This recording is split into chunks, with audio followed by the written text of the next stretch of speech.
And now we are live. Oh, okay. What's up, everybody? Thank you for joining another Elsewhere podcast.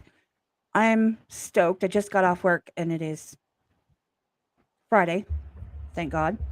And I've got Kalani on the beat down there joining me from another area in Houston, which is awesome. We're in the same town, sort of. You're Yeah, across town. north No, side. but I appreciate you joining me tonight. I mean, I've been looking forward to this. I've caught your beats. Like when I Hmm. go looking for them, Hmm. I catch them all the time. Like, when you go and you just scroll through and you find a bunch of beats and see what you want to use, and yours come up all the time. Is it? Yeah. I'm one of them kind of people that's I'm a little more low key though with production as far Right. as like who I work with and stuff like that. So I Well, know I a lot know of that people they they're out even, there. huh? I know that they're out there. Yeah, they're out there, but but yeah, I'm a little picky with who I work with sometimes on production. No, I don't blame you at all because, I mean, you obviously worked with some really great people in the past so far. I Hmm. mean, honestly, the most recent that obviously I think that all of us in this chat right now are aware of was Upchurch. Yeah, yeah, And yeah. And I I mean, and I have to say something. If I have to say something about that, like with Upchurch, that's probably one of my favorite situations I've been in recently. Just because whenever we're working, he just lets me do me. He's not over my back like, hey, do this, change this. Not. It's like whatever I give to him, he's like, yo, this is dope. You know what I'm saying? And that's kind of rare to find that where somebody can really vibe and mesh with the style that you bring without, changing too much of what you know how to do. You know what I'm saying? no, exactly. I completely understand. I mean, that's kind of the thing though, is that from what I've seen, and you correct me if I'm wrong. I mean, I Hmm. definitely am not an expert level in any way, shape, or form. You've got a couple different types of producers, beat makers, stuff like that. Number Yeah, one, yeah. Hmm. depending on what people want to be called, whether they do beats and whether they do, you know, um, other producer, et cetera, et cetera. But there's the ones that like they pump out beats, they put them out there, they license them, and they just kind of put them on the sites where anybody can go find them. Yeah. And then, they're not very, I don't want to say they're not particular about who they work with because at the end they have a say, Yeah. but there's a lot more exposure to Hmm. me. If I decided all of a sudden I want to sing, I can go find one, right? And I could use it Yeah. versus, bringing something else to the table, Yeah. that, you agree with and that you resonate with and that you want to work with. Hmm. Do you build them as you go? Yeah, I actually do. Like all these beats that you've been hearing recently with Ryan, I've been building specifically for Ryan. Okay. Like these aren't back catalog beats that I've been sitting on for years. They're like, nah, I'm actually building these out. And I typically do that with the majority of the artists that I'm working with, as far as like the ones that I'm producing and not just engineering. When I'm producing a project, I like to build a sound for the artist. So typically, what I give Ryan is not going to be the same type of production that I'm gonna give to somebody else, just because I'm more so trying to fit a sound to that voice and you know find out what works for that artist. No, I completely understand because I mean that's the thing. I was really curious because I know you worked with other artists. I mean that's one that I knew that a lot of people would be familiar with. Hmm. But on the flip side, you've worked with a lot of different people. Do you just like have your business card out there and you're like, hey, so you want to work with me? Let me know. Or do you go to convent? I mean, how do people find you?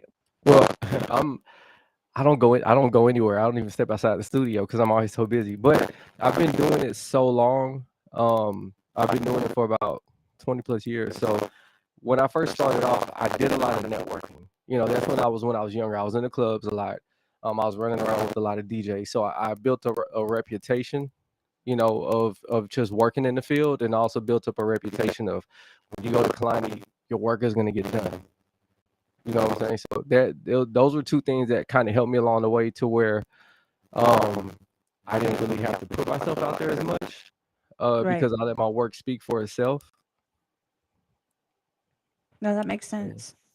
That makes complete sense. They're saying that you have feedback like static on your side. Oh, I do. Yeah, they're Let me saying you have a see. little bit. It's not all the time if I'm not mistaken. Let me see. I might have to turn my mic down to maybe a little loud.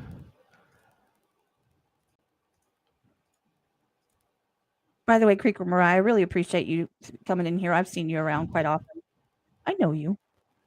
And she obviously has a lot of information about you, which I appreciate you putting in the chat. Anybody that knows anything or has any questions, feel free to put them in What's the up? chat. What's up, Cricket Mariah? Let me see. I'm trying to see if I can turn this down because I see it as kind of loud.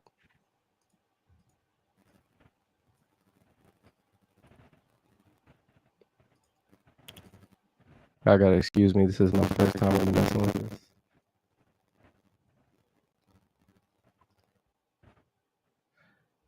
Does that seem to be a little better? I can still kind of. I think I still hear a little bit of buzzing. Yeah, it's every once in a while. It's not all the time. Okay. I don't know if So it's my connection possible. it could be your connection, honestly. Yeah, it could be. Hopefully that's better. I turned the mic down a little bit. They're saying this when you get close to the mic. You have to like shout from across the room, like go run over there and yell really loud. Let me back up. Is that better? That might be a little better. It might be. I don't know. We'll just wing it. That's how we do things Yeah, around yeah, here. yeah. Okay, cool. Y'all let me know if it's getting any better. Because I No, it can't hear seems a what little y'all bit hear. better. Okay, cool. What I'll do is I'll turn you up a little bit. There we go. Yeah, we're just that's the thing is that I talk to a lot of artists and I talk to a lot of producers and I talk to a lot of all types of content creators, reactors, you name it, right? People that sing, people that rap, people that they make beats. I'm working with somebody we're working on a community EP where people that we know are making the beats and then people that we know are the artists that are going to be on the EP. So it's all going to be community based. Just throughout a few communities on YouTube. So I learn as I go. Like I don't know how to articulate anything that I'm trying to say. I think the closest I am to articulating anything is saying, "Holy, that was a dirty beat drop." Like that was just nasty. Like that kind of stuff I get. And the ones that make your face just kind of go like, "Ooh, like dang." But what I've noticed is that the ones that you work on tend to be more what I see. I can't articulate the word.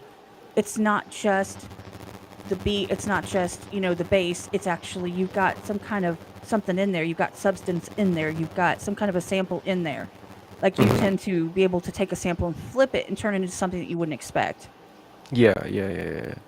I've been, and that's probably because of the producers that I grew up listening to, like Just Blaze, Jay Dilla, Dr. Dre. He sampled a lot too. A lot of people don't even realize it.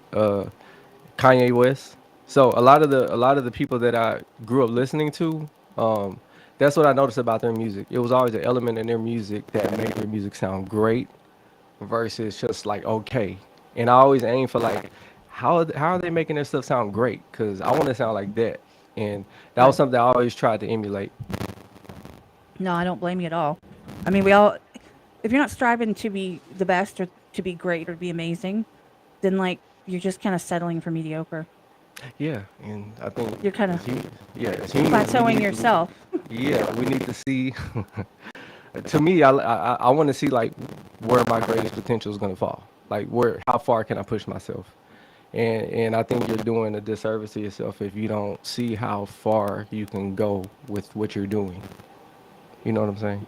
No, absolutely. Personally, that was the whole thing here is,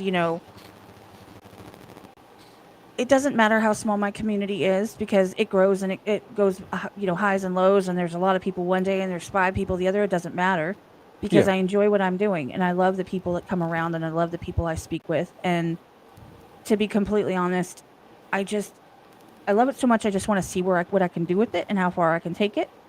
And one of my favorite things is to just talk to just different people and see what they do and what motivates them and what got them started.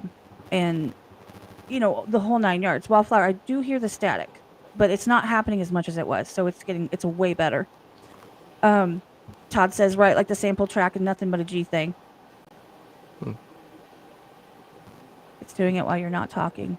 I don't hear it now. I'm not hearing any static right now from you. Okay.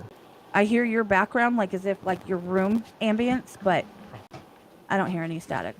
That might be better. It was a fan going. I didn't even realize it was going. Yeah, I have my fan going too because in all I, honesty, it gets hot in here. yeah, it gets hot. I Well, shut the door and I'm like, that last storm that we had here blew mm-hmm. out half the power in our building.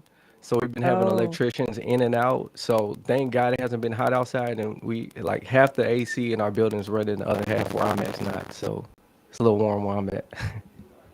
I gotcha. Yeah, but it's cool. It's not that bad. Echo is bad on both sides. Really? I don't know why. I don't have anything coming through. Let me mute mine. Shut the fans Am off. I echoing on this side I by don't any hear any chance? echo. I don't hear any Okay. echo. They do that to me though, and they freak me out, and I think I have to like restart the whole thing. They always do that to me. They're like, "Your Oh. sound's crazy." I'm like, "No!" I panic. I literally panic. Do Kalani and Ryan work together physically in the studio or remote when creating? Both, both. When we first started off, the first few songs that was us in the studio. Recently, since he's been back home, we've been working remotely. I just been sending them tracks. That's perfect. So he kind of gives you creative license to do. Yeah, so it's like, like literally, like he hasn't told me like, hey, I want this, I want that. Like I'll just send him a pack and he's, you know, laying them down. He's like, "Bet, okay, let's go with this." Yeah, yeah. So he's like one of the easier artists that I've worked with.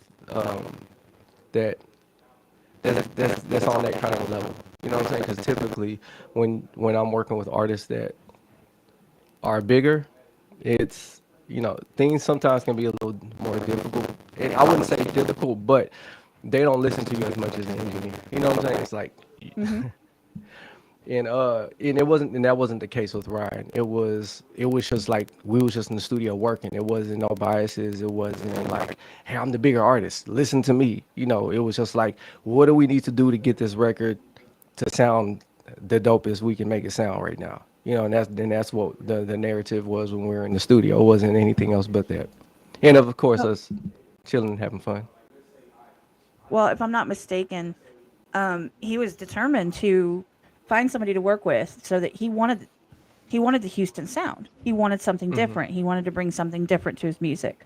So it would Hmm. make sense that he would go. It would go with what Yeah. something that Yeah. you would bring because he would respect that what you're doing is what he's looking for, right?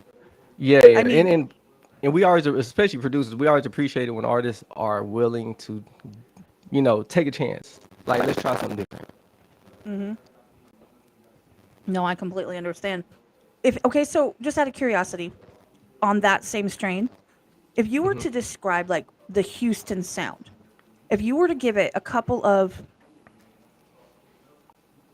when you think of Houston sound, this is what you're gonna hear. What would you describe it as? Um,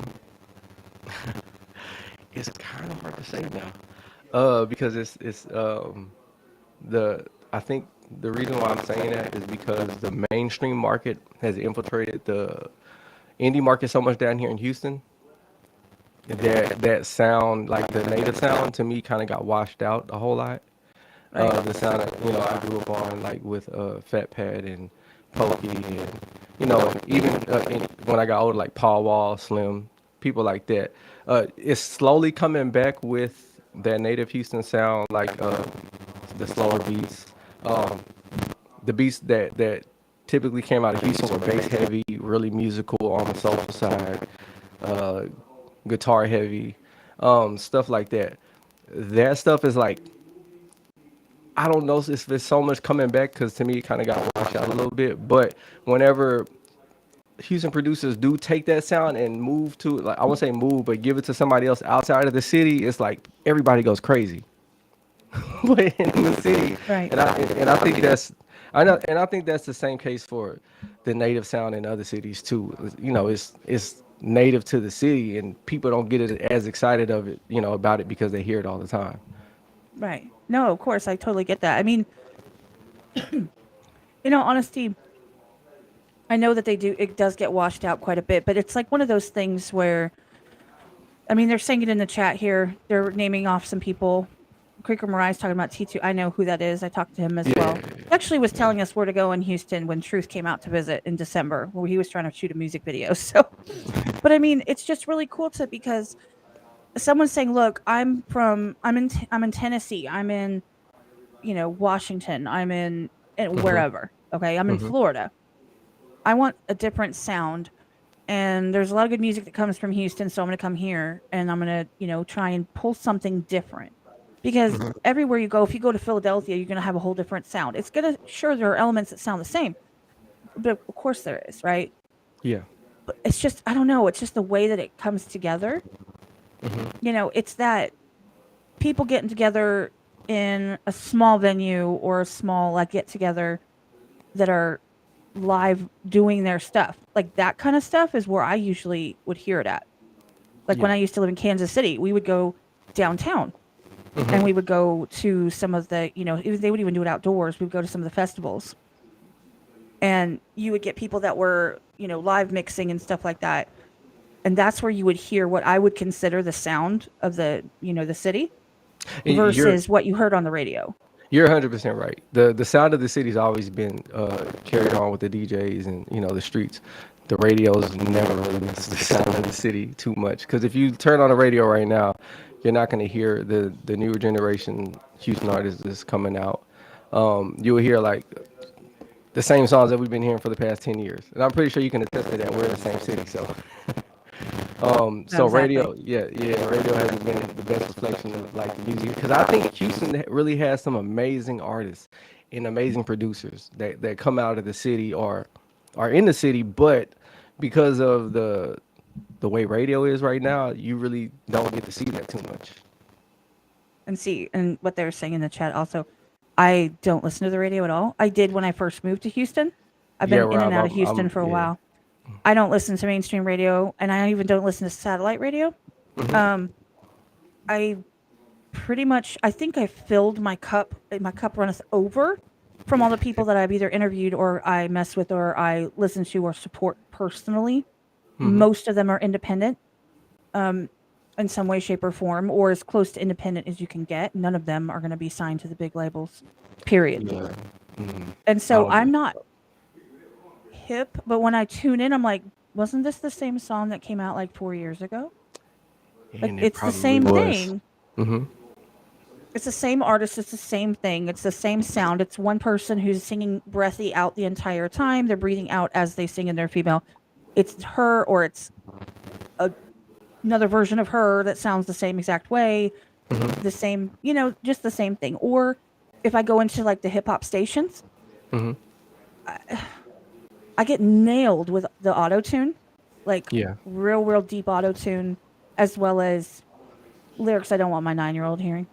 Yeah, I think program radio got so far away from what people really wanted because it turned into a business where you had to pay. It's pay for play, and when you're in pay for play, you kind of take away from how genuine a business is and how genuine you are with the people that you're trying to reach, right? So years and years of how the radio stations and this is all over the country of how radio Right. stations are ran. You had to come out of a lot of money to pay to have your single ran, and it didn't matter how it sound or the content of it or what it was, as long as you had the money. So whoever the highest bidder is, really, what I'm saying, could get whatever they wanted on the radio. But the person who actually had the gift, what I'm saying, to do something, they're not looking for that. So Right. I think that sometimes with the radio is, that's why we're ending up with the stuff that we're ending up on with the radio. It's not really appealing. Everything sounds the same. You may have 5 artists back to back, but it's all the same song. No, and that's what it sounds like to me. And I guess maybe it's my taste. Creeker Mariah, I see your question. I'm going to ask him in a second because I want to know that answer too. Um, what bothers me the most, I think, is that I don't understand why people aren't like falling asleep listening to it. Of course, we are in the era of 15 seconds, right? Yeah. If it doesn't catch you in 15 seconds, you're swiping by it and moving on. So you Hmm. got to like, it's got to sound like something you recognize in order to listen long enough to catch something that you've never heard. So Yeah. I don't like it, but I understand it. I just Hmm. feel like, how are people not bored stiff? That's why there's 8 million radio stations on like the satellite radios because people are like boring, next, boring, next. Yeah. I mean, I feel like I just go back to the 90s and listen to all that and then I'm good. Yeah. And like, I've been finding myself recently going back to listening to older music just because everybody's trying to sound like everybody. And there's no and it is originality, but when it comes to the commercial side of the industry, is no originality. And that's hard to come by right now. And back in the day, it wasn't like that. It seems like the roles kind of reversed. Like the majors are the ones that are sounding amazing right now. It's the indie side that's sounding amazing right now. So yeah, and No, I don't. absolutely. Yeah, that's crazy to me because I've been in the industry long enough to see it happen. Have you been to Tennessee yet? Yeah, a couple times. Actually, I went to Tennessee a few years ago. It's been over 10 years, I think. I was in a beat battle out there a couple times in Tennessee with Coco. What was the name of her beat battle? Was it the Rock Beat Battle? I think that was the name of it, the Rock Beat Battle. But it was, yeah, that was pretty fun. We went out there a couple of times. We won. That's when I was on the production team. And we won a couple times out there. We got to battle against a couple of the producers out there. No, that's pretty cool. I mean, Yeah, I think Bandplay. Yeah, Bandplay was in it too. Yeah, it was Bandplay and a couple of other people. a beat battle sounds dope. Yeah, I mean, we know somebody like, we've got people like Rachel Geek who they do live looping and stuff like that.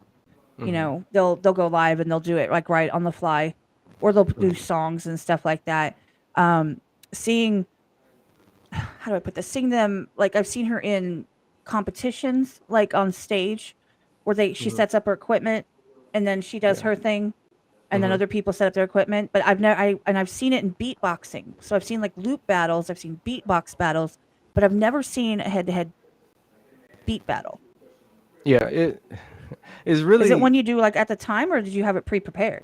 not yet pre-prepared. You just literally you're like playing beat for beat, trying to Okay, match styles and stuff like that. So if I'm playing the trap beat, you're gonna have to find something in your catalog to beat this trap beat. okay, So okay. Because it yeah, wouldn't make sense to like do opera right after a trap beat. Well, I mean, unless you had like a badass opera trap I beat. I know mean, if you flipped it it can and happen. it's dope, yeah, anything. I'm over here flipping country samples, so No, I know. I think that's awesome. I would be in heaven. Yeah, I would be in heaven. And by but the way, yeah, shout out to everybody in the chat. I really appreciate you guys coming through. I mean, yeah, if you same don't here. mind, drop a like and make sure you follow this guy. I think I put his deets in the description. I know that Jess has been posting it in the chat when she gets a chance. If not, I mean, it's literally Kalani on the beat pretty much everywhere Yeah. on Instagram and on YouTube for sure. I know that. And make sure that you check him out if you haven't before, if you're new to hearing what he's done. Definitely give him a follow if you like what you hear, and make sure that you show some love and support because he's doing some really cool things, and it's really actually kind of fun to watch to see what's coming out. And I keep seeing you getting tagged everywhere, which I think is great. Yeah, that's pretty Honestly, cool. I'm getting used to that because I'm always the one running from the camera. Every time somebody's bringing a camera in the studio, I'm like, hey, what you doing with the camera? Like but I'm getting used to it now, and I think it's pretty cool with the support that you guys have with Creek Squad. Like I've never been a part of something like that, and like y'all are some real genuine people. yeah. I mean, it's Creek Squad's huge, like it really is, and not just that. They're well, you already said it. They're genuine and they look out for each other and they ride or die for each other, man. They don't play around.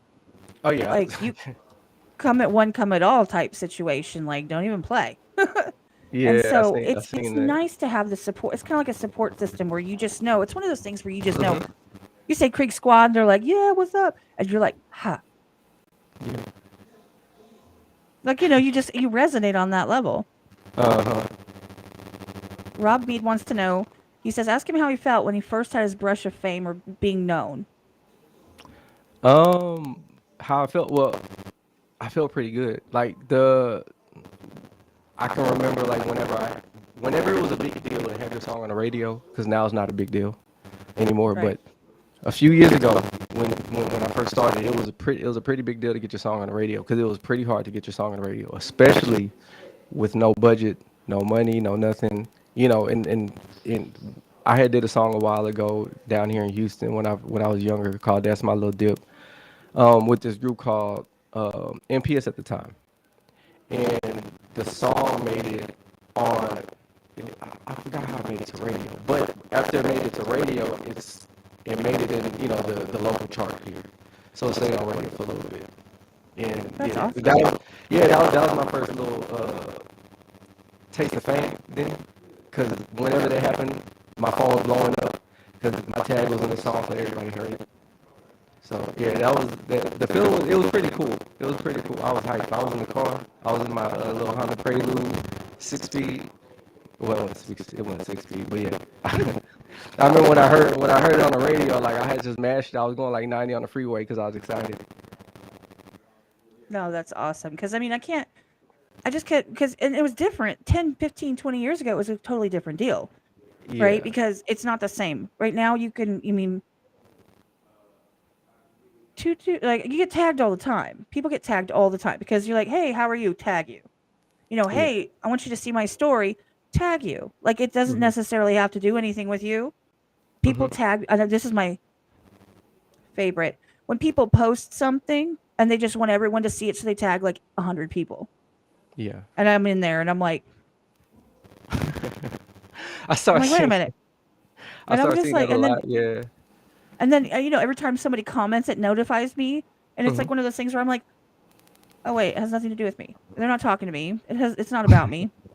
But before, something like that happens, people actually would call you, right? They're gonna hit Yeah. you up because I can tell from your social media that you're not out there like, look at me, look at me, look at me. Like you're Nah. not that Yeah. person Mhm. because your Yeah, I'm the social media and opposite. your YouTube's pretty quiet when it comes to that type of content. Mhm. Like I can tell that you're in the studio, like, Yeah, I'm always working and I'm trying to break away from that to start building on stuff like my YouTube channel and start posting more. Um right, yeah, but I've always been that kind of person. Like in half of it, well, I'll say more than half of it. Half of the reason why it's hard for me to post is because I'm always so busy. Like I'm always on projects, I'm always in sessions, or I'm on a video shoot doing something. So I'm right. always like I wouldn't say spread thin, but pretty busy doing something. Well, that's a good thing. I mean, you're working. Do you know what I'm saying? Like, I work a full time job and I do the podcast and I try not to overdo it because and then I help people out on the side. I help content creators. I have my Yeah. community. I've got, artists and people that I'm talking to that I'm following up with that I just are saying, "Hey, how's it going?" or whatever. But I still find the time to like troll social Yeah. media a little bit. Like Hmm. I actually take a specific amount of time every single day to go down and like look for new people that I've never seen before or respond to comments or show support or show some love on somebody that, I do follow or that I have spoken, especially my previous guests. I try really hard. Failed Yeah. miserably, but I try. Um so I specifically take targeted time for that. But I also am doing work at home stuff. So I'm not out there and I'm definitely not in a creative position. My job is not creative at all. My job is Hmm. like, boring. Um so like I can basically, you know, pick it up and, work and answer or respond to people or something right away or post something at any Hmm. time. I don't have Hmm. to wait until I'm offset. I don't have to wait till I'm out of the studio. I'm not in the Yeah. zone. Like there is no zone. It's literally Yeah. so I mean I completely respect that in honesty. You're working and you're working hard and you're obviously succeeding because everything that I've heard from you is fire. I It's good. appreciate that. I appreciate that. And I think that pretty much everybody in here that's ever heard something that you have done was going to agree with me. No, yeah, I've been seeing the comments in the chat. I appreciate everybody. Like for real, for real. Stay away from Did the you ever dirty sleep holes. since you should? Because I do know that you were on Creek of Mariah's. I was aware of that. Yeah, yeah. But do I ever sleep? Barely. Do you like lose track of like your hours and time? Sometimes. Yeah, sometimes I do. Like where you We've come been out in, of the studio, it's like 4 a.m. and you're like, well, shit, okay. yeah. Well, it's been a few times where we were. It's just one. What's a few artists, but one particular artist, Raheem Devine. I don't know if you ever heard of him. He's an R&B singer. Um, when he comes to the studio, we've had several sessions where we would come in the evening and leave when the sun is coming up. So like and I wouldn't even realize that. I walk outside and be like, the sun is up. We started it was nighttime. Like so yeah, it is like when everybody's kind of zoned out and focused, um and like we can be in the studio for 5 hours and we'll look up and be like we just thought it was like an hour and a half, 2 hours that passed by, just because we're all zoned into what we were doing. But that's good though, right? That's like when you get in your sweet spot creatively. Yeah. Yeah. Yeah. That's what I would assume that's what you'd want because, that means that you're tuned into what you're doing completely, which means that something's going in a positive direction. Because Yeah. when something's going wrong, you know what time it is Mm-hmm. completely. Yeah. And you can feel it It's and been it gets 3.5 minutes since the last time I screwed that part up. Okay. I can hear a little bit of the static now, but stop. Can you hear your own? I don't hear it on my side. I think I hear it when you talk. That's crazy because I only hear it when you talk. It might be the connection though. I think it might be It the could be. connection. Yeah. I'm like, here, let me mess with my settings a little bit just in case. Okay. Basically, what that means is I'm just moving dials around because I have no idea what any of this stuff means. I But have my little the mini static it doesn't soundboard sound and I'm bad though. clueless. It doesn't sound bad. It doesn't sound like it's not distracting. Okay, good. This has turned into an ASMR podcast where we just listen to noise. I'm reading through the comments right now. Context is everything. Correct. Champagne Rain. Nice to see you, sis. If it's a podcast listener. No, that's fine. I do cut these up and stick the audio. Okay. I'm supposed to stick them on all of the podcast sites, but I'm a slacker and I'm like 4-7 behind. So there might be a whole bunch coming out really soon. But, y'all literally are here, so I'm not talking to you guys. I'm talking to the people listening later, if I ever put them up. Oh, must just got another one cast subs up from Cat ASMR's back. No, Cat ASMR is not back. I'm not doing that again. I don't even know how that happened. You was Back in the doing day. ASMR? Well, I mean, it's funny because it was only voice for a long time. I wouldn't get on camera. Uh-huh. And so I would get real close and I would talk, and it was this mic, my Yeti. Uh-huh.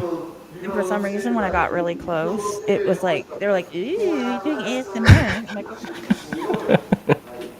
and it was a whole thing, and they kept trying to get me to do it, and I couldn't stop laughing long enough to do it. So I was like, "Yeah, Inside don't do joke. that." That's funny. I talk real low. I mean, I have the thing where it makes me talk like a baby. It talks like a robot. I can talk like all kinds of stuff, but I'm not trying to talk like a dirty phone worker. I mean, that would make an interesting one. But I still. need to figure out what I got to do on my YouTube channel myself. I don't know what I want to do myself because I mean I can do beats live. But I don't know if I want to just do that. Well, they always say, right? If you're going to expand your channel into any type of content aside from what you're doing now. So, for example, if at some point in time, at any point in time, you're going to be posting like videos, like music video type content Yeah. for your songs, okay?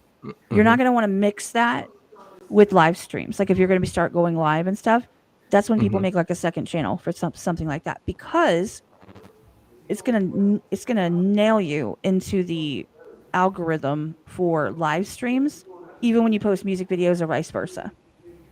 That makes sense. I'm glad So, you told. and I'm glad you told me that before I started digging heavy into content. because there's a lot of people that I know personally, I know a lot of people in the chat can attest to this.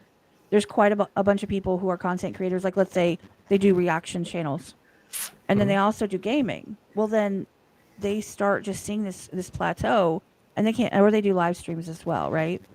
Mm-hmm. And they just can't figure out what the problem is. Like, why am I getting nowhere? Why is it not recommending? Well, because it's recommending them under, like, they started to do live gaming on the same channel as their reactions, and they've knocked themselves into gaming. So then the reactions are doing crappy on the gaming algorithm. Well, I get duh, it. of course it is. Yeah. And same Yeah. vice versa. So there's a lot of people that are now learning the hard way after the fact that this is a problem.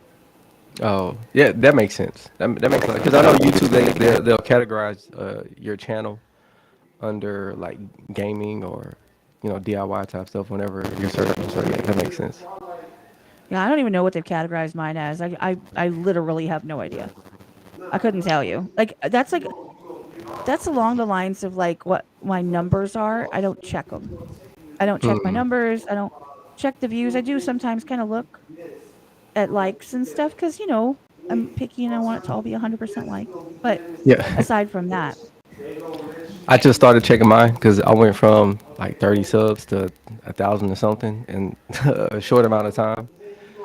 So yeah, I'm slowly getting into that.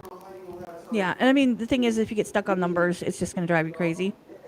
You know what I'm Yeah. saying? Like, it just is. Because numbers skyrocket when you're providing something that people can like, a kind of like a give and a take.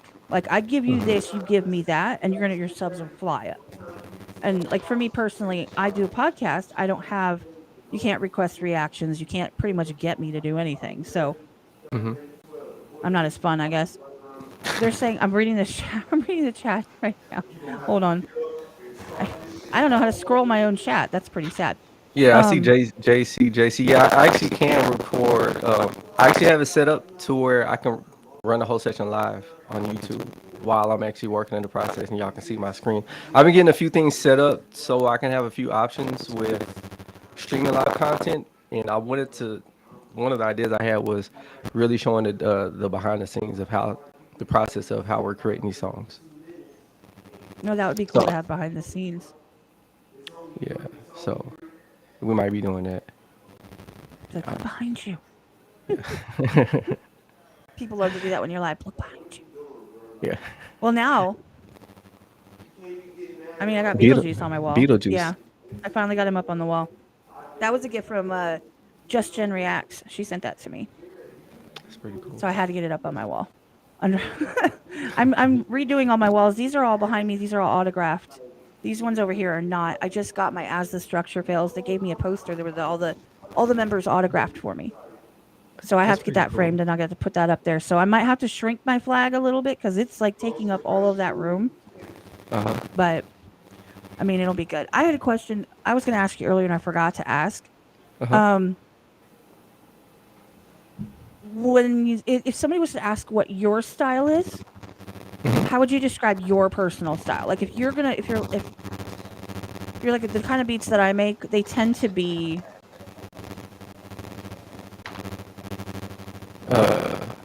That's a good one. My style to me is smooth, gritty at the same time, aggressive at the same time. It's kind of hard to explain, like, because some of my beats to me they can be laid back and aggressive sometimes. Long Rider. That's one of the records I would consider like that. Like, even though that record sounds smooth, still has like an aggressive feel to it. Um, so a lot of my the reason I'm saying that is because I work with, and if you could hear all the stuff that I work on, like I work on stuff from gospel all the way down to to pop, R&B, right. and everything in between. And everything that I work on, it does sound different, but the thing that does tie all of my production together is how I do my drums. And that's one of the things that I can say like it's a signature with how I do my sound. Like my drums are always gonna hit.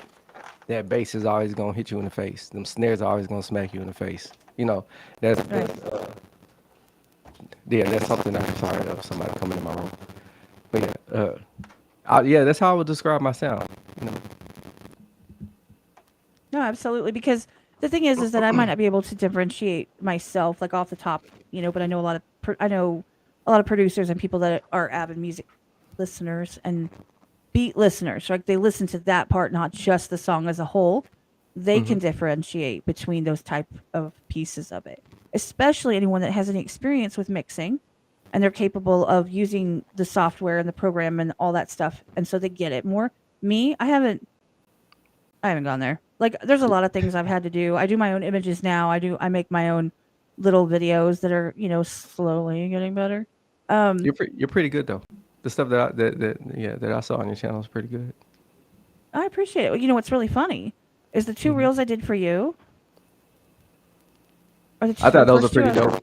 Yeah, Those are the first two I've ever done. I was like, I'm gonna figure out how to do this. Where I might make you pulled the some bread sound once off, that. Yeah.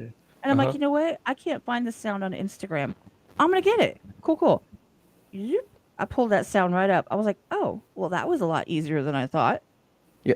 Because I wanted something that represented who you were, and like so people could hear kind of what you're about. I try to do that for artists, like make sure that I put some kind of music that is theirs or give somebody kind of an idea of who they are. Yeah, I thought that was pretty cool. And you'd be surprised at how many artists need that kind of service and pay you for that. So Yeah, yeah, I think that was pretty cool. Rob, yeah. that I beats think out. he does have out. people in the studio right now. I'm pretty sure. Yeah, because we have a radio station up here in the front. And we got a video room, a green room. So yeah, we have people in here right now. I think the Busy, radio busy. station. Yeah, they just got done with a show, and yeah, people are like moving around right now. How dare they? Tell me. I'm just kidding. Well, no, I mean that's what it's like because I mean there's two different types of studios. There's the solo studios, and then there's the ones that are, where people do come in and out. And Yeah, that's just yeah, the way yeah, it is. yeah, yeah, yeah. And how we have it here, like me and two of my friends, we all, because I've been running the studio for a long time, but I wanted to expand, and they wanted to expand at the same time. So we all just got together and we're like, hey, let's go get this building. So that's basically our situation. Like one of my friends, he has the green room, and one of our other friends, she has the radio station. So we all run our businesses inside the same building, and whenever we put our businesses and minds together, we try to do bigger things. But yeah, that's what we No, got that's going on up awesome. here. No, that's really awesome because, and one of the things I'm not gonna lie, one of the things I was so stoked about when I first reached out to you months ago, hmm and there it is. There's that comment. You see it? Yeah, I'm in He's Houston. he's Yeah, yeah, I'm in he's in Houston. Houston, and so am I. And And I I need to thought it know. was so cool because I'm like, hi, I'm in Houston too. Right down the street. Yeah. Yeah, I mean, right now I was in Sugarland and now I'm like in Rosenberg, but whatever. Yeah. But I mean, I feel like an idiot because I'm not downtown Houston very often. I went to that concert on last Sunday. Was Uh-huh. awesome Oh, that's what at I was about to ask you. the 713 venue, whatever it's called, Music hmm Live, 713 Music Live, and I was like standing outside, and there was somebody at the street corner doing playing music while all this whole crowd was going by, right, leaving the concert, just doing music. There was guys that were like driving little carriage, like riding little bicycles with carriages and like carting people around. There were crazy looking cars. It was right by the aquarium. Like I was just standing there, people watching for a good 45 minutes. It was the coolest thing ever. And I never get to go anywhere in Houston because I don't know anybody in Houston. Yeah. And so I thought it would be so cool to try and figure out when people are doing stuff and doing events and things like that, and like start paying attention to stuff local, not just international. Because I talk to people all over the world, hmm but I would really, really love to talk to people in Houston because I don't plan on leaving. Yeah. You Yeah, and know, there's a lot of people. I can plug you in with everybody up here. It's a lot of people up here. I just think it's awesome to talk to people that are like in a locality that I am. Because usually like, hmm well, yeah, I'm in Montana. I'm like, okay, you know, but to say to be able to physically go and check out a performance or check out some anything, right? Mm-hmm. That puts you on a whole different level. I mean, local, and I say this all the time, local is a big thing for me Mm-hmm. because I think that everybody is so concerned about everybody else's business everywhere. They think that everyone's business is theirs. Yeah. And we've forgotten to slow it down and bring it like closer to our communities. Mm-hmm. And so we're all worried about like, world problems instead of even worrying about our local area. Yeah. Um, That that happens a kind of lot. thing. So I think that people are worried about like, I'm not going to say it's a bad thing. Like some international artists are amazing, but nobody, like I'm not saying nobody, people need to really support their local artists. They need to Mm-hmm. go and check out the live performances. They need to go to the festivals. They need to go, Mm-hmm. just the local flavor and just see what's out there. And that's what I plan on doing. 2023 is for me.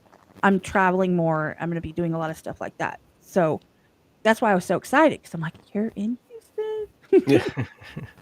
you know? Yeah. Yeah.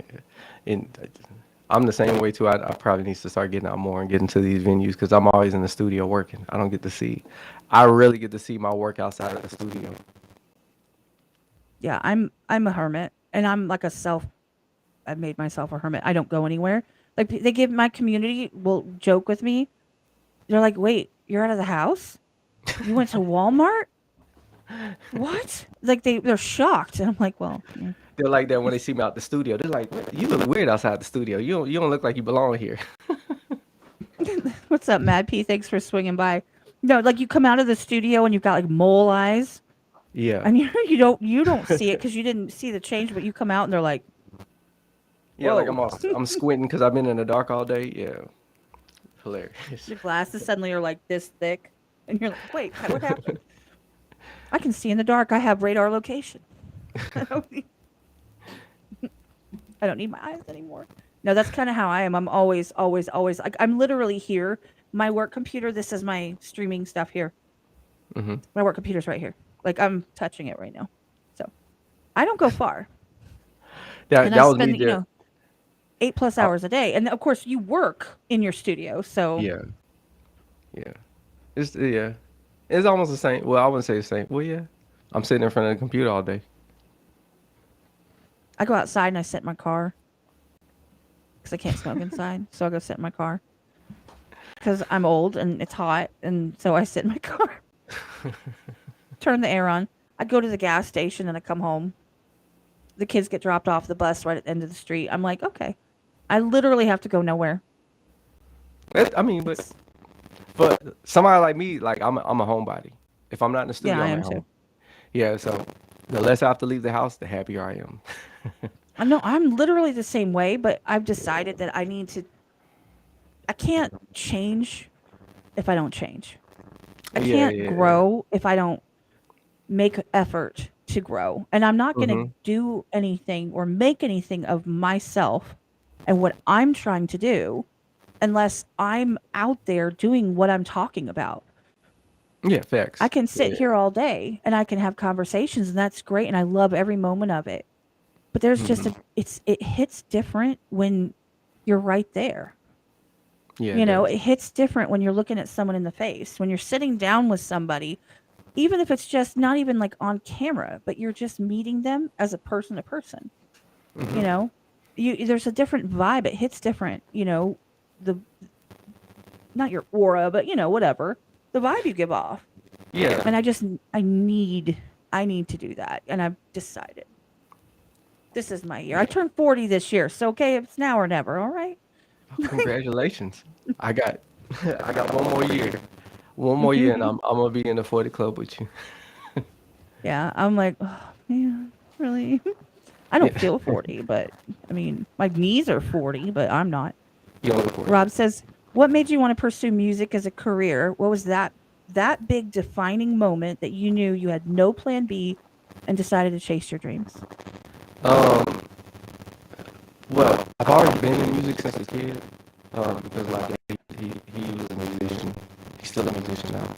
Um, but the big deciding factor for me was when I had to literally decide between playing basketball, um, in college and going to college in Austin or doing music. And it didn't hit me like until I got in the recruiter's office and they were handing me all the paperwork, and I was like, do I really want to do this? Like, because I had hoop dreams back in the day. You know, that's all I did was hoop. But music has always been something that stuck with me since I was a kid. So it was like at that moment where I was like, I turned down signing over, or I turned down going to school in Austin and playing basketball out there to come back down here to do music. So that was that moment for me where I was like, because I've always been that kind of person. Like, it's hard for me to do something I don't want to do. And once I have my mind made up on something that I don't want to do anymore, I'm not going to do it anymore. And that's what happened. Was like, at that moment, I was like, I don't want to pursue basketball on that kind of level anymore. You know, because my passion, decision. my passion wasn't there for it. Like, the passion didn't match with music and basketball. Like, it was that moment where I was like, which one can I live without, music or basketball? And yeah, basketball lost. But Todd wants to know, did you play against any other Houston ballers that I might know? Not me. Don't ask me because I don't know. probably not. I mean, the people from my generation, they probably retired from the NBA. I did play. Old. No, we're not that old. We're not that old. But Shaq is still like walking up and just like dropping things in the net. yeah, but he's like 13 feet tall. So,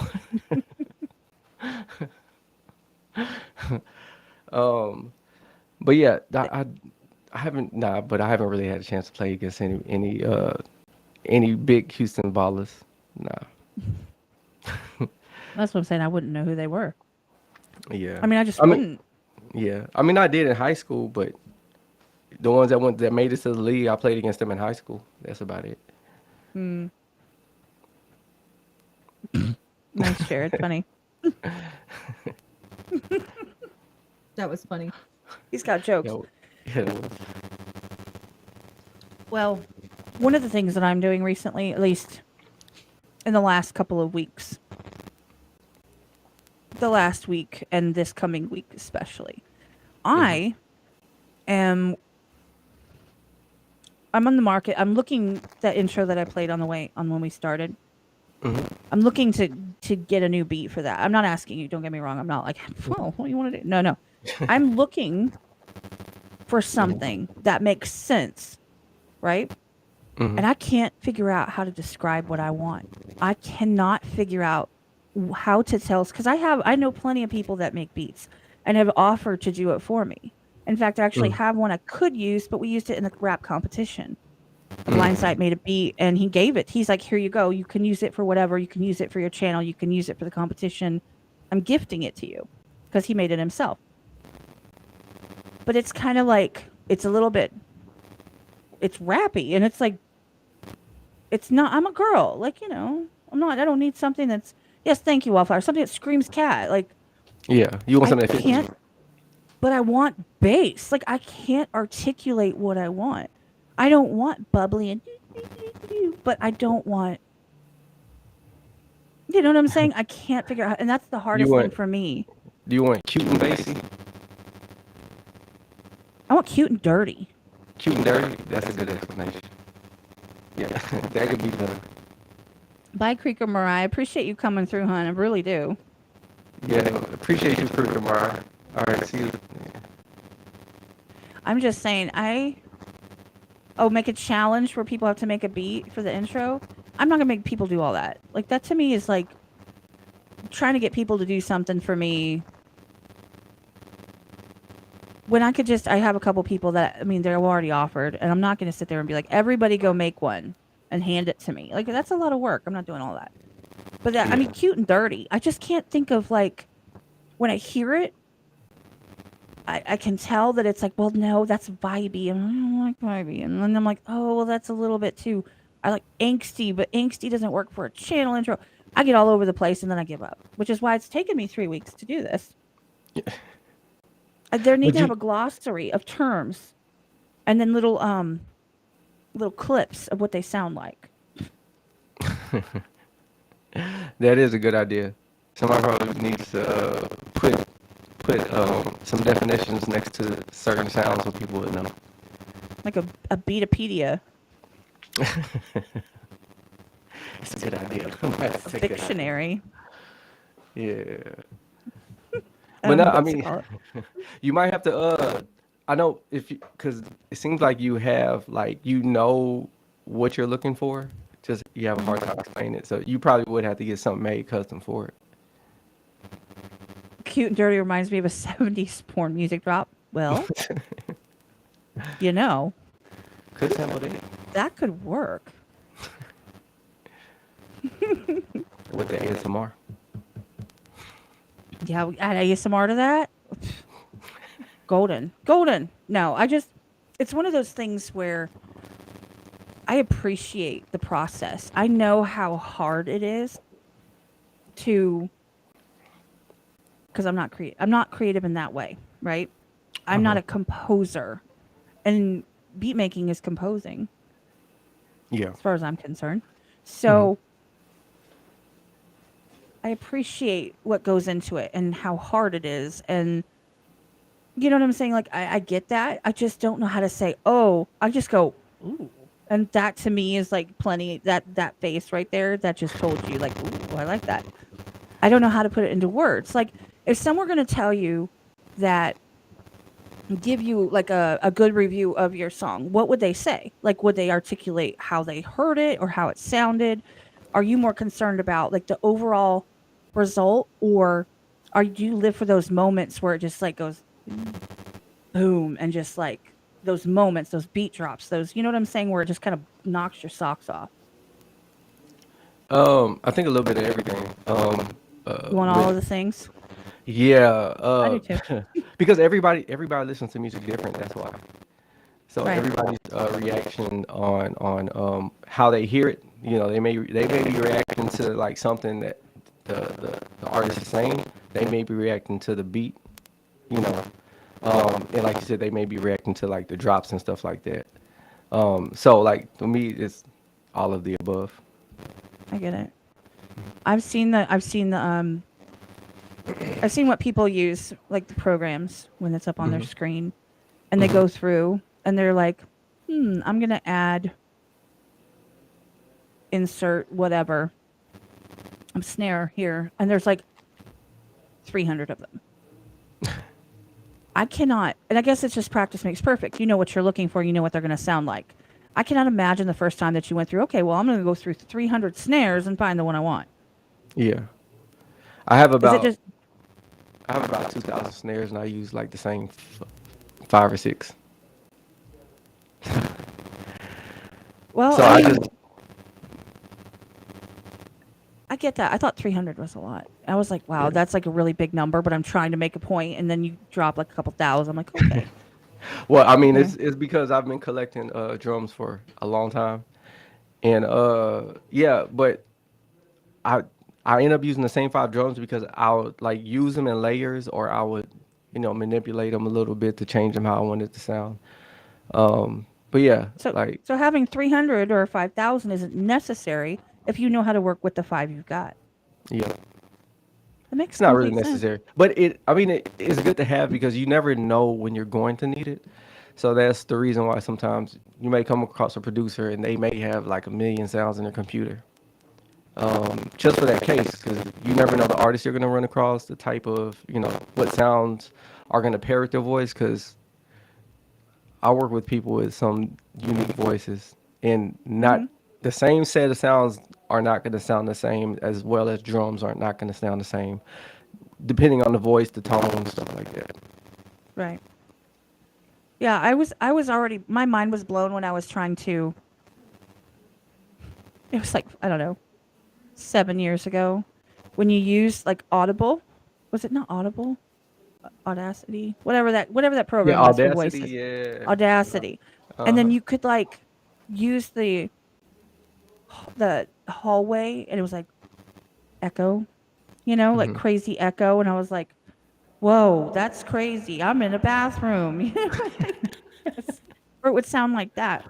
And Yeah. I was like, that's not what I wanted. And so I'd adjust something and I'd screw it up, and then I would sound like crazy for like the next five what were you using it? Skype calls, right? My Skype calls are like, where are you at? And I'm like, at my computer. They're like, you're in the bathroom. Why are you in the bathroom? I'm like, I couldn't fix my settings. So I can't imagine having a million of those to go through to just get just the right sound and just what you want. But do you build it as you go? Okay, this is a stupid question. Hear me out. Hmm. Do you build it as you go, or do you have it here and you're looking for the sounds that you want to make it sound the way you want? Or are you, maybe a drum would work and you hear when you go, ooh, and then you think of what you want to do with it? Uh, all three. Yeah. So Yes, sometimes just say yes. yeah. So Yes. sometimes I may have like I may have a whole idea in my head, from the melody to the snares to how I want to lay the hi-hats. And that used to be the hardest thing for me to be able to do, get the idea out of my head, how I hear it, out into, the physical world, and to where it sounds like it's in my head. So I do have those moments where I already have the idea. This is how I want to do it, and I'm gonna execute it that way.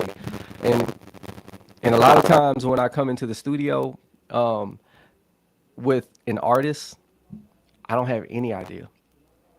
Like with Ryan, I didn't have any idea of, and I try to keep an open mind and be open to what they're trying to do, so I can be receiving of their information. Um, but yeah, like it was just it was just an open slate. Like we just came in and we just winged it. And then the very first song we winged was Stars Go Blue. Well, if that's you winging it, like, Yeah, I mean, that. seriously, that one was a hit to me. That's still my favorite. Yeah, that's one of my favorites. And then the second one we winged was Lights Went Out in Georgia. Nice. Yeah. So That one was yeah. nice, but Stars Go Blue, that one, I actually still listen to that. I still play it on, like, if I'm just in a mood to listen to something different, I'll just pop that on real quick because it Yeah. gets stuck in my head. I And I that can't get it out of one my head. that one in the studio, that one was a little magical when we made that one, because even me, I was a little surprised, and Ryan too, because he got up, it was like, bro, I got to give you a hug because this is just too amazing. So yeah, so that was a pretty fun session. What's up, Captain Kurt? Appreciate you What being up? here, man. What up, Kurt? I mean, that's the thing though, is it's like, if that's you just like winging it, yeah, he knows. We all know. It's been a thing. It is our unique thing. Every stream has to have a unique thing, and that's our unique thing this time.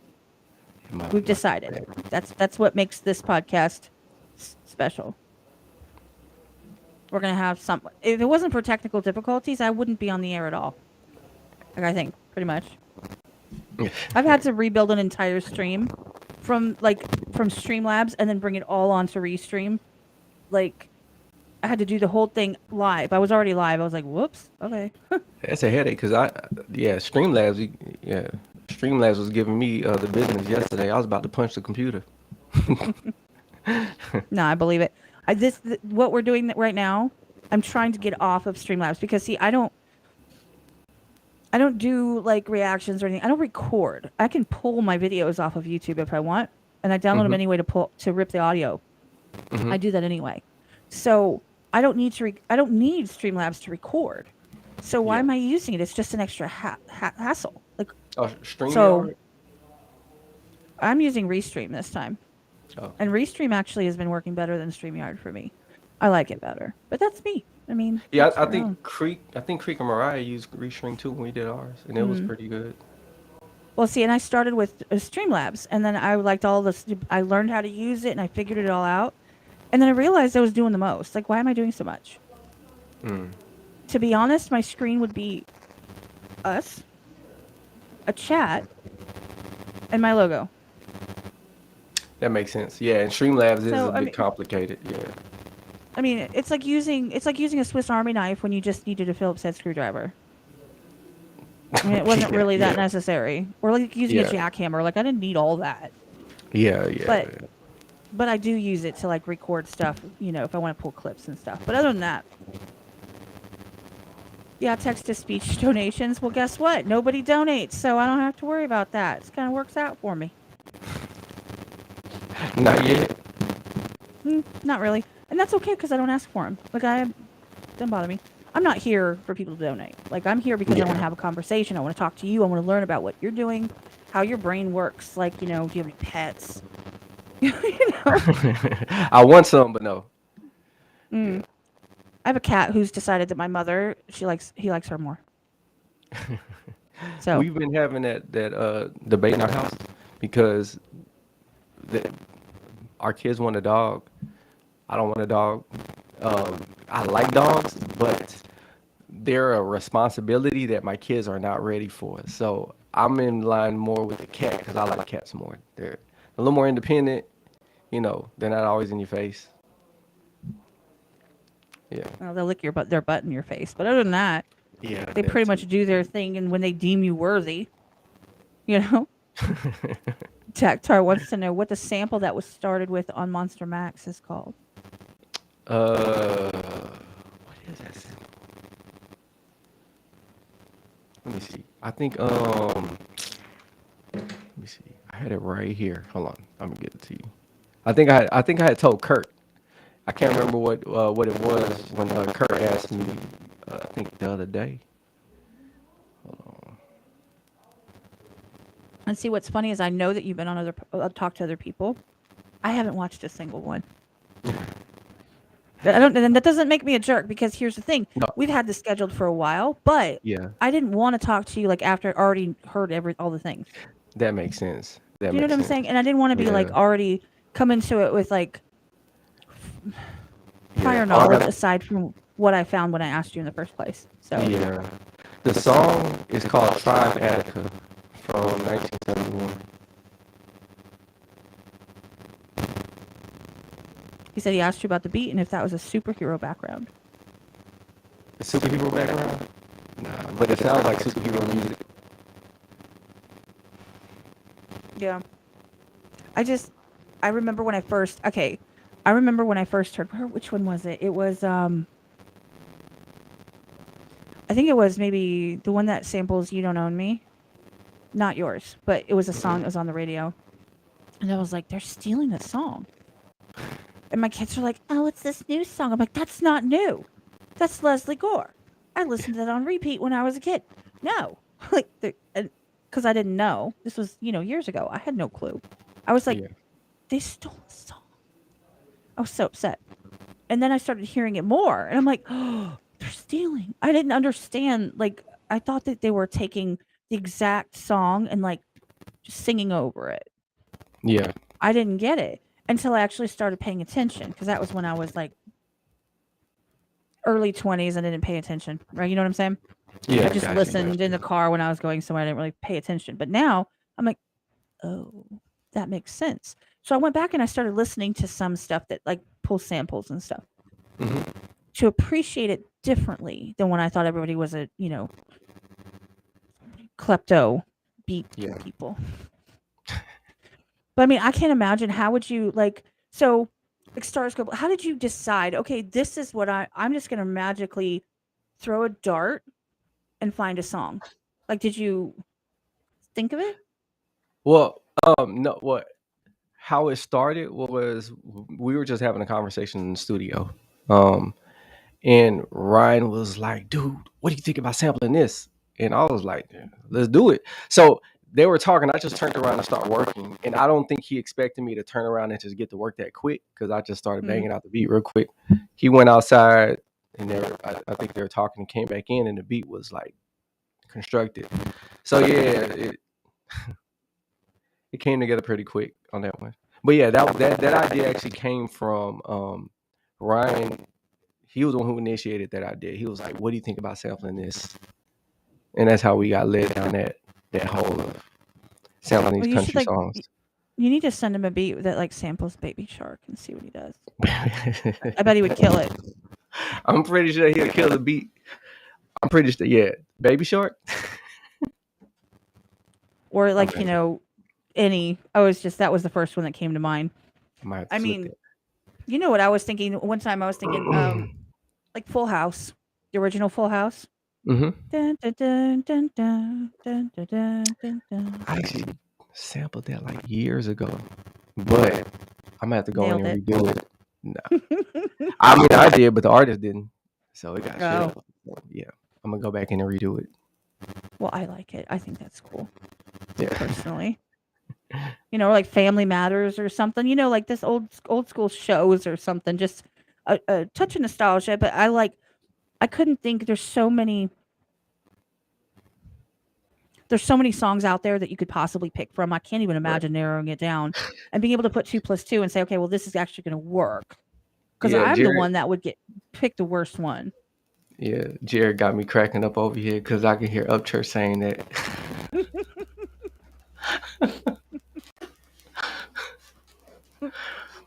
That's hilarious.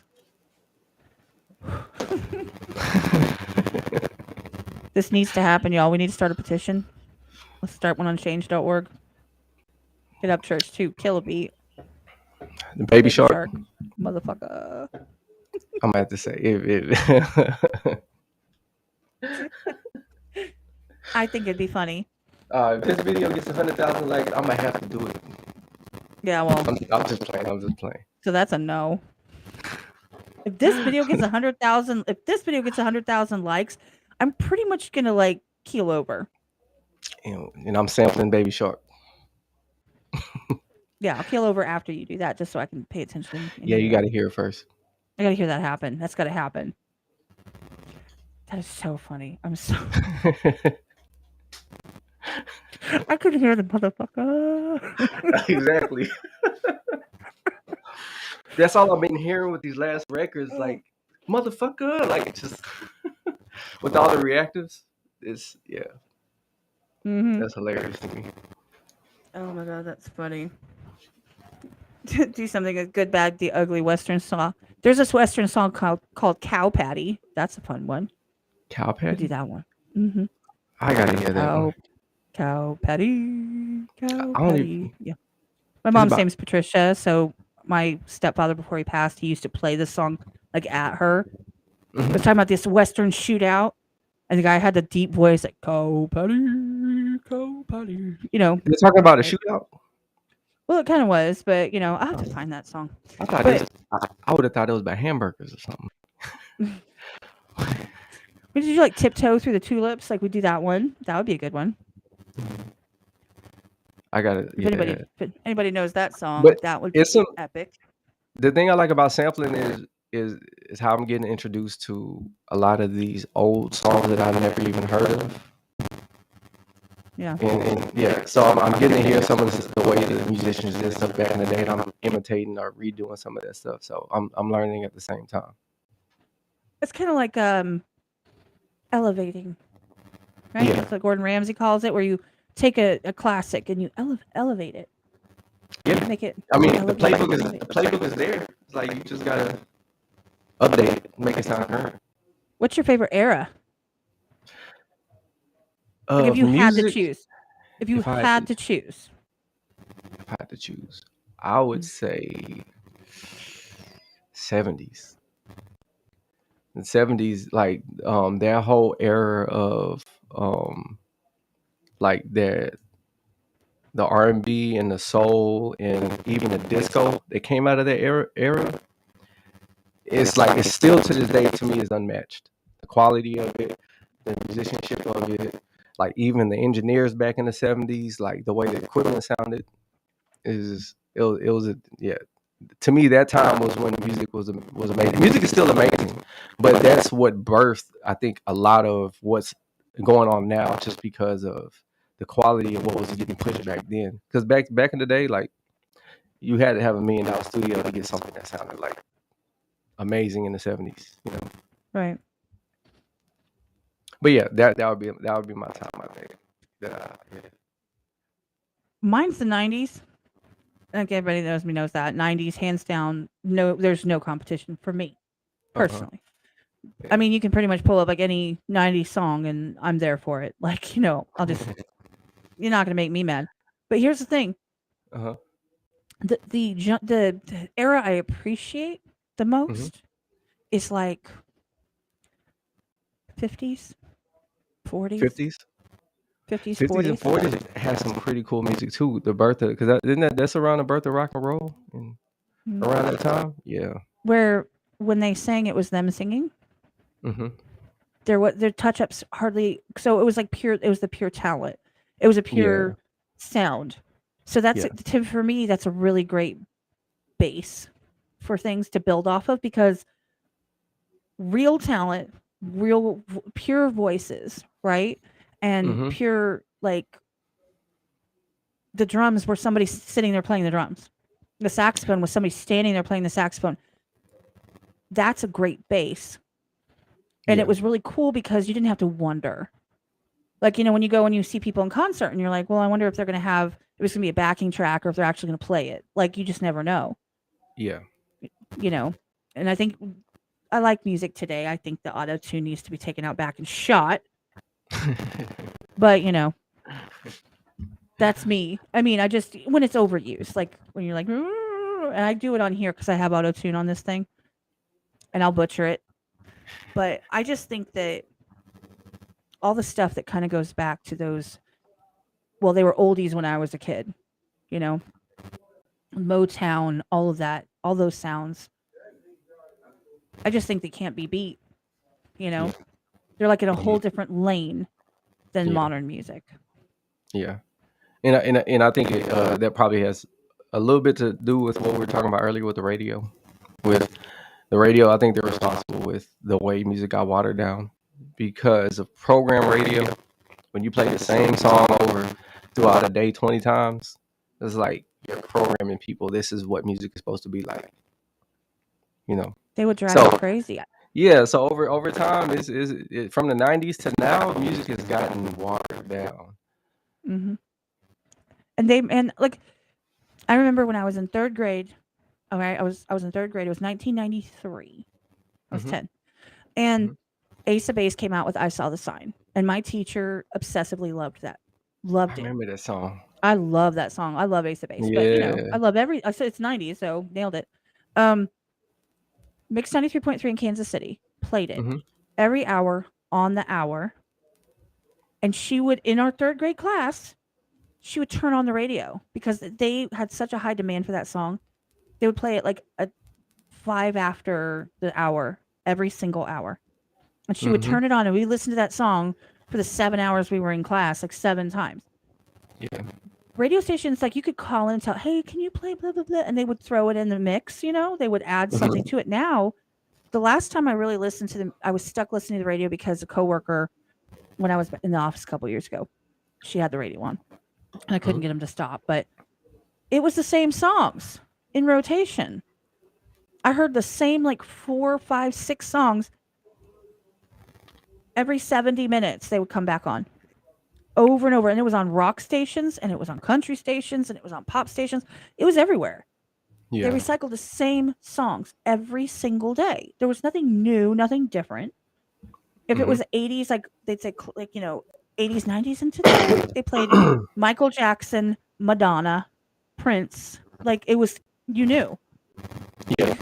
the next song is going to be Madonna or Michael Jackson. Like that's just what it's going to be, and you're stuck. Yeah. And and everybody in America were battling for them same 5 radio positions to get this song on the radio. Hmm. Yeah. So And it's sad because you'd think that you'd have like a truly mashup. Like I said, when we were growing up, you could actually hear different stuff on the radio. They'd be like, "Oh my God, there's a new song coming out. Whoa, you guys got to check this out. Oh, here's a local artist. This is really cool." And you could call and request it and stuff like that.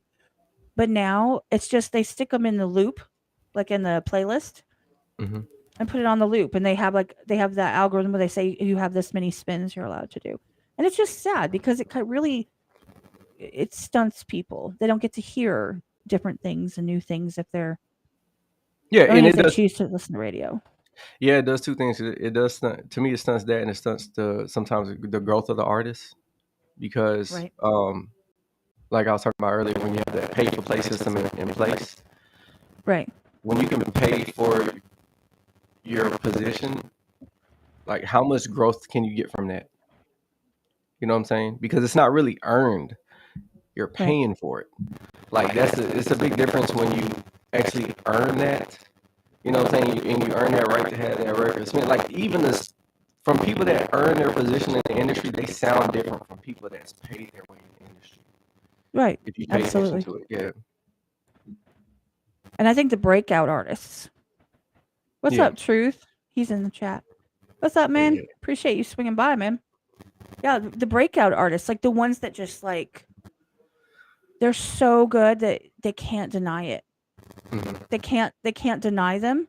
And they're like, yeah, this person's amazing versus the, well, they say they're amazing and it sounds just like everything else, but yay, new song, same sound, same lyrics, same concept, Yeah. Mhm. same what it's made out of, like, well, I just think that, I appreciate people that hustle for themselves, people that work, people that believe in what they're doing Mhm. and are always trying to do better and do more Mhm. and learn from mistakes or learn from just feedback and constructive criticism and all that stuff. Mhm. I mean, I appreciate all of that, and I appreciate people that appreciate that. Yeah, same here. Yeah, same here. I mean, it just takes a different type of person if you can accept constructive criticism. I mean, it might hit you, and you're like, "Well, shit, okay, damn, all right, you need to say that," Yeah, but okay, I'll take notes. yeah. And being a creative, you gotta be able to do that. Take constructive criticism Mm, all the time. Because when you can't take it, it looks bad. yeah, it does. I mean, honestly, because the purpose of putting music out there is for people to hear it, right? Mhm. You might create it out of a place that's internal Mhm. or mental, but the intention of putting your music out there is for it to be heard. And in Right. order for it to be heard and to be spread, you can't rely on two people. I mean, I'd love to. That would shit. I'd be the most famous person in the world. Two people, got that in the bag, right? Mhm. However, you know, you want people to hear it, so you've got to be able to take the criticism of people that are listening, whether they know a thing about what they're talking about or not. They're still going to be able to at least give you some kind of a direction that you might, whether you take it or leave it, that you could Yeah. go. Yeah. And it's like looking in a mirror. You know, like if I look at my own reflection in the mirror, I can't see what you see because I'm not outside of myself. Right. You know what I'm saying? So it's the same thing with music and how producers and how we perceive our own sound. How we hear our sound is not the same how you may hear it. Right. You may hear the imperfections that I'm not hearing. You know what I'm saying? Because I'm the one that's creating it. So Exactly.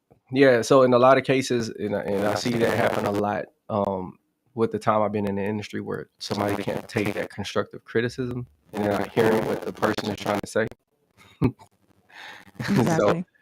yeah, and like I said, it just looks real bad because those conversations get awkward whenever somebody can't receive what you're trying to tell them. Like, hey, like, I don't think I like this that much. You may need to change the sound a little bit. It's lacking here. Right.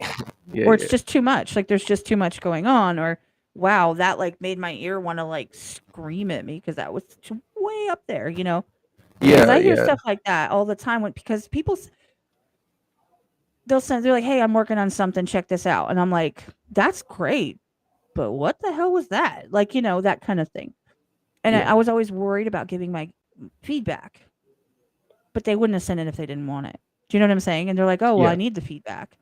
And I Hmm. just think that anybody that's not willing to take any kind of input or information or compliments or need for improvement is just going to be stagnant. They're going to be up in their own little world, in their own little echo chamber, and everything they do is wonderful and amazing. And they could either maybe do just hit another level or a different lane or anything. It could be anything, right? Yeah, it That's could why I be. always tell people, comment, tell me what you think. That kind of stuff. I tell people, tell me what you want Yeah, to see. Tell me what you like. Tell me what you don't like. Hey, you need to stop rambling. Oh, you need to talk more. Like, say something. Tell me. yeah, I like topics, or you need to keep them shorter. You need to do longer. Like, whatever the case may be. Because Yeah. how am I ever going to get better or grow? Yeah. But Yeah. And that's true. but That's literally, true. you're like, hey, well, let's feeling cute, gonna take a sample and just make one of the best beats anybody's ever heard. You know, Mm-hmm. I mean, that's you. You're just like, well, here, 10 minutes later, you got like stars go blue. I'm like, well, come on, that's different though. Yeah. And Because I to mean, me, yeah, to me, we was just in the studio that day. It's still crazy. Like to me, I'm just thinking it's just normal. Like, hey, this is what we normally do. And then he releases it like 2 days later. I'm like, oh, this is something really amazing.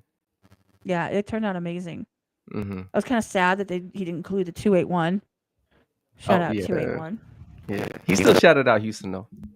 Yeah, well, my mom's got an 832, so it counts. Okay. Yeah, I'm in 281, so yeah. It's like, come on, you missed us. You missed a whole demographic of 281s. Like, stop. But no, that was really good. And like I said, I know a lot of people first heard you, through Up Church and Creek Squad and stuff. I actually had heard your tag before. I can't place it for the life of me. I know I've heard it before. Yeah, I don't know where it was. I have had some songs with Kevin Gates and one other guy that was doing pretty good down here, and I got a song with Young Blue, and I think it got a couple million spins on YouTube now. My tag is on that thing, so it could have been from one of those. Mm, I did some possibly. stuff with yeah. It's a couple other artists I've done stuff with around Houston, and possibly could have heard it on the radio down here too. So no telling.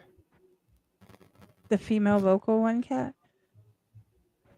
Are you talking about the song that I'm talking about? The Stars Go Blue one? I'm not singing it, just FYI. Yeah. So, it's the one that the reel I released yesterday. It was the beat that was on that one.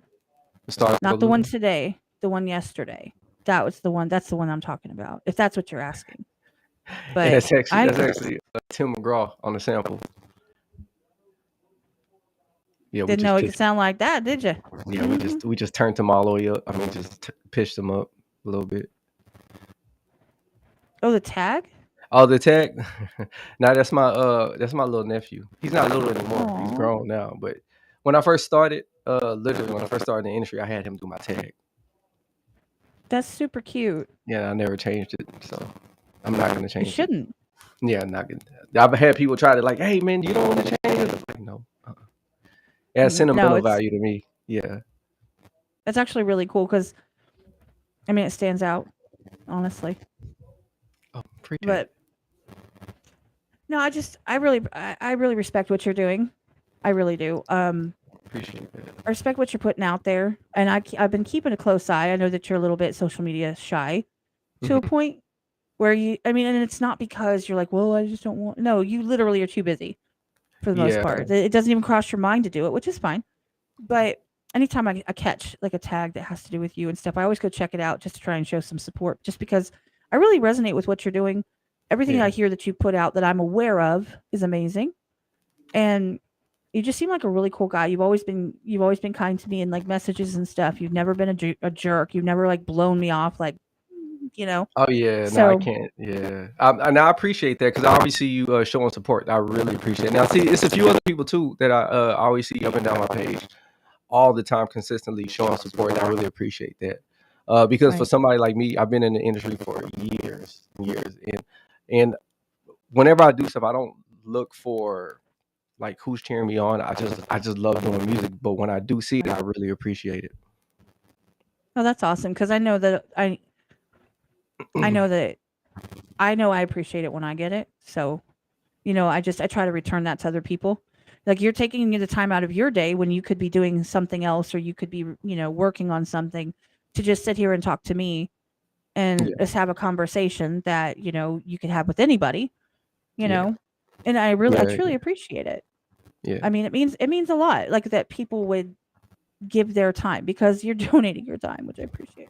Yeah. Because, I've got a small channel. I'm not like some huge podcast. Like I'm not like, any podcast you can think of is probably bigger than mine, unless they haven't started yet. So, it means a lot that she would agree to do this and that we've had this on the books for a while and finally it, made it happen. Yeah. And it's And a Friday night. I've been looking forward to it too. I've been looking forward to it. Me too. So I've been in my server like, yeah, can't wait. Well, just because I think you're awesome, and every time I've had any interaction with you, you've been a really nice person. Like you've been oh, sincere, you've been straightforward, you've never treated me like I was a bother. Because I know I'm a nag. It's all good. yeah. I have to be. I mean, I Nah. have to be. Like, oh, I'm sorry, you got busy. Well, I need to know. Like, I do all that stuff. But no, I appreciate it though, because like I said, I'm always so busy to the point to where like sometimes I have to slow down. And whenever I get messages or whenever I talk to people in your position, you know what I'm saying, that especially with what you do, I need to be able to slow down and take these moments. You know what I'm saying, to be able to talk to you and talk to other people, so people can know who I am, because I know that's a really big part of the industry that I've been running from for a while, but I need to just swallow that pill, just and start Right. doing it more often. So yeah, I really appreciate like your channel and what you're doing, because stuff like that really helps out people like me and other artists. No, and that's awesome. And thank you for saying that. By the way, yeah, don't get started on the AI stuff. Do not get me started.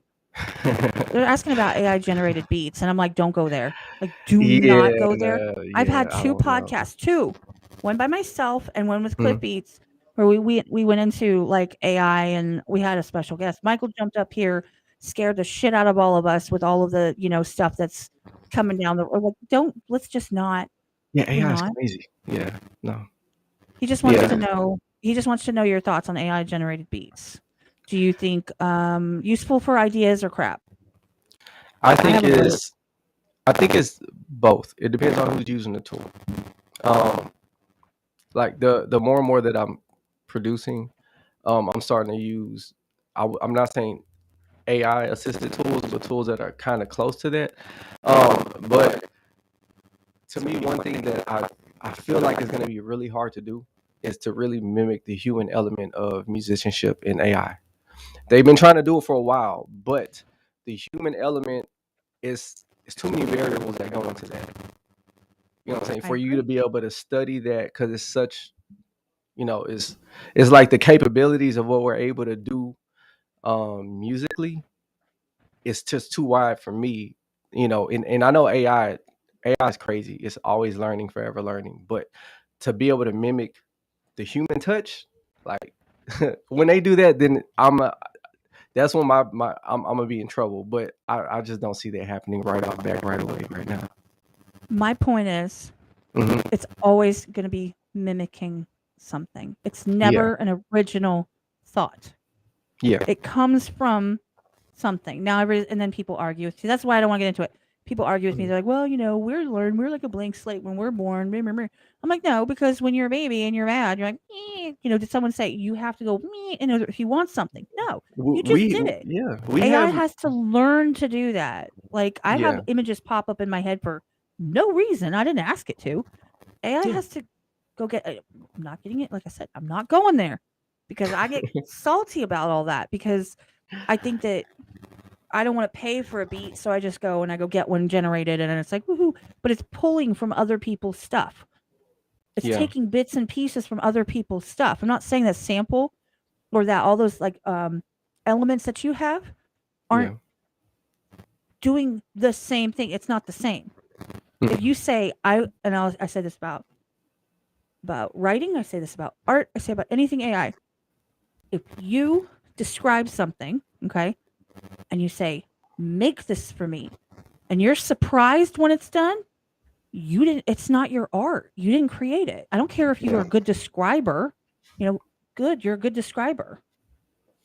I don't think I mean that's my opinion on it. I don't think it's creative. I don't think people can claim You're that they right. like, I made a don't beat if they used a couple describing words. I don't think it's creative at all. I mean, Yeah. that's my opinion, though. I know it's a polarizing topic because some people love it, some people hate it, some people want to argue with me on every little detail. I mean, I'm Yeah. here for it. If they want to go, let's go. But um, no. And I saw something earlier, by the way, Champagne Rain. I know I saw you ask about the studio. They've he was saying earlier that they have a building. Yeah, we have a And building. his, Yeah, him it's and not. his It's friends, not they a each house. have their space in there. Yeah. A Well, no, studio. it's not a side gig. It's actually my full-time job. I've been fortunate to be able to produce and engineer full-time and actually support my family off of it, solely off of my musical income and nothing else. So yeah, I mean, and it's a blessing to be able to do that. No, that's awesome because like that's the goal, is to do what you love and be Yeah, able to support your family with the income yeah, that you make. yeah. Is that But I'm simple? not saying That's the I'm goal, not rich. I'm not rich. I'm right? still I'm still getting there. But still, just to be able um to have it to where I can make a living off of this and be able to provide for my family. That's to me that's something that's amazing. Yep. I appreciate that, Champagne Rain. And fun fact, her husband builds studios, For real? like high end, high Yeah. end. I actually have a podcast with him where I we thought have pictures of all his studios. It was not all of that's them, but pretty some of them. cool. It's really great. It was really Yeah. cool. But When I yeah, get after me and Ryan get a couple of these records together, I'm gonna have to give him a call. like what is the one? Oh my God, City Dump Records in what is it? Chicago? Is it in Chicago? Anyway, ones like that. You know, personal studios, commercial studios. You know, all different types. Hmm. It was really cool, and he described everything, like what the different stuff on the walls, what it did for the sound, and how acoustically and everything like that. Yeah, Hey, me and my Annette, she just landed in Houston. She's one of my best friends from when I was in third grade. No, I met her when I was 16. We've been that's pretty best cool. friends. She Hey, just what's up, landed in Annette? Houston. We're hanging out all weekend. Well, That sounds I fun. know. Sounds fun. But no, it was a really cool time to hear about like studios and how they work and like what all those little things, like if you move your cup over here, is that going to change the sound enough for it to make a difference type. It was a really cool conversation. Yeah. There's a lot of science that goes into that. Yeah. I mean, good for them for being able to do that, but like, I don't math that hard. Yeah, Like that's a lot of math. Like and it like is. it's like playing pool. Like I can do angles, like I can guess that if I hit it there, it's going to roll that way and I can play pool pretty well. But you want me to come up with like an equation? Get the fuck out of here. It's like, no, I'm good. We went through that whenever me and my friend we built this studio. Yeah, so we're not the best. I'm pretty sure Champagne Rain's husband is probably amazing at that, So we were working on a budget here, but I went through a little bit of that, so I know. No, it was a lot. It was a really cool conversation. Just learning. Like I said, I don't know all of the ins and outs and how things work. And okay, so and it's dusty as hell. So like, don't judge me. But this thing, right? Uh-huh. It has knobs on it that I don't know what they do. I don't know what they do. So I'm just like, that's when I was like, I'm gonna adjust my settings. I'm like, Just start messing with it. yeah, I don't know what I did, and I fixed it. Then yay. If not, oh well. I can make like clapping sounds, which I think is great. I don't know how to add new sounds. I can make myself sound like I'm on helium. That's fun. That's pretty cool. But like, I don't know what all this stuff does. Just like when they're talking about studios and stuff, I don't know what all of it does. When people are talking about putting intricate raps together, I don't know all. Like, I'm not that type of creative brain, like a composition composer type. Where I Mhm. create it in my mind. Mhm. But it's so much fun to hear and to learn about. What motivates you? Where your process starts? So what do you start with? What makes you say, "Ooh, that's the one"? Like if you hear something and everyone else is going to be like, "Well, it's just a song." How do you know that it's like, I'm going to do something with that? Or do you like just pick one and then say, "I'm going to make it happen"? I mean, those are like the most interesting parts of it for people that don't have that type of brain. Yeah, it is, and I can see why you'll say that. Yeah, I can see why you'll say that. But I was reading some of these comments and got sidetracked. That's okay. All right, Jess, thanks for helping me out, sis. I appreciate you. We're not going to stay on too much longer. We've already been on for about an hour and 40 minutes. So, and it's Friday night. He's got stuff to do. I got stuff to do. I'm sure all y'all have stuff to do as well. So we're not going to be on here that much longer as it is. Oh yeah, I didn't even realize what time it was. Yeah, I got a I session. know, right? Yeah, I I got a didn't session either. coming in a Actually, little bit. I thought it was like, I thought it'd been just over an hour. I didn't realize it'd been like over an hour and a half. Yeah, that's what happens in the studio. Oops. Yeah, exactly. And when it was just when I had headphones and I didn't have the camera and everything like that, I was less aware of how much time was going through. We would just be a bunch of people on here just be talking and joking around, and time would just fly. And it'd be like 7 hours later. I'm like, what are we doing? What are we Yeah, doing? I'm gonna have to figure out what's going on, Jen, because yeah, they're saying it's only staticking when I speak, and I don't hear the static on my end. But you hear me staticking those, Mm, or do I you? do. Okay, Mhm. yeah, I'm not sure. Like it just did it right there for half a second. Yeah, And I'm you thinking went, it's all right. yeah, I'm Just did thinking it again. has to be the connection. It probably is. I mean, Yeah. honestly, but everybody stuck around anyway, which because you're interesting to talk to, and they wanted to know what you had to say. So I appreciate that. No, I appreciate that. Currently But I'm painting. Y'all definitely. give me. Oh, you too, Jen. Thank you for swinging through. I appreciate you guys. And honestly, we're probably going to go ahead and wrap it up. I know you got something going on. Like I said, I got stuff I have to get to. I have to get, dinner and momming and adulting. Okay. No, I love my kids to pieces. I mean, look. Same here, but I mean, when you're parenting, you're parenting. Only parents will understand that. So Best mom. yeah, that's pretty cool. My kid did that. I was working and I was like zoned in, and she was behind me, and I turned around and that's what it said. So it was really kind of cool. That's pretty cool. Yeah, I gotta go do the adulting thing, and I know you got work to do. So I appreciate everybody that's been here, and for you taking the time to talk to me and let me muddle through some questions and all of the above, and Yeah. giving some insights Hmm. into what you do. Now I appreciate y'all for listening to me. No, not a problem. And does anybody have any last minute questions, y'all? I'm gonna give you a couple seconds to if you have any last minute questions, and then we're gonna get out of here and do our thing and let y'all go get on with your night too. Jeopardy theme. Ooh, that would be a good one too. I appreciate that, Wallflower. I'm sorry about the static. I think what you were saying was interesting enough. It didn't matter. I'm not gonna lie. Yeah. Well, okay, we're gonna go ahead and get out of here. Appreciate you guys. Thank you so much. Like I said, I can't thank you enough for taking the time. I was stoked for this one.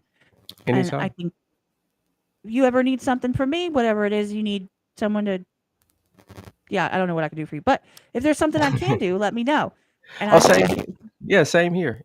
And yeah, you got to come out to the studio and come meet everybody up here, because, like I said, the radio station, everybody up there, you never know, how that can Exactly. work out, stuff like that. No, absolutely. I would love to, just for fun. Just for funsies. Yeah, Just to go kind of check it out and see what it looks, just be there.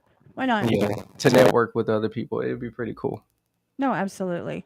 No, but thank you, chat. Everybody that's in here, everybody that comes in later, everybody that has been watching this time or it follows up later, drop a comment, drop a like, go follow him. Please, please, please go follow him. Go check out his stuff. Check out his stuff. If you don't mess with it, then what are you doing? Like, what's wrong with you? I mean, honestly, like I don't think a single person here doesn't mess with what you do. Anyway, go follow him. Show him some love. Pay attention. Blow up anything he posts just for fun. All right. I'm going to have a good night. You have a good night. All right, you too. All right, y'all. Be safe, you guys. And I don't know how to end it on Restream, but I'm going to try. So it might just cut out. If it does, bye. Bye, y'all.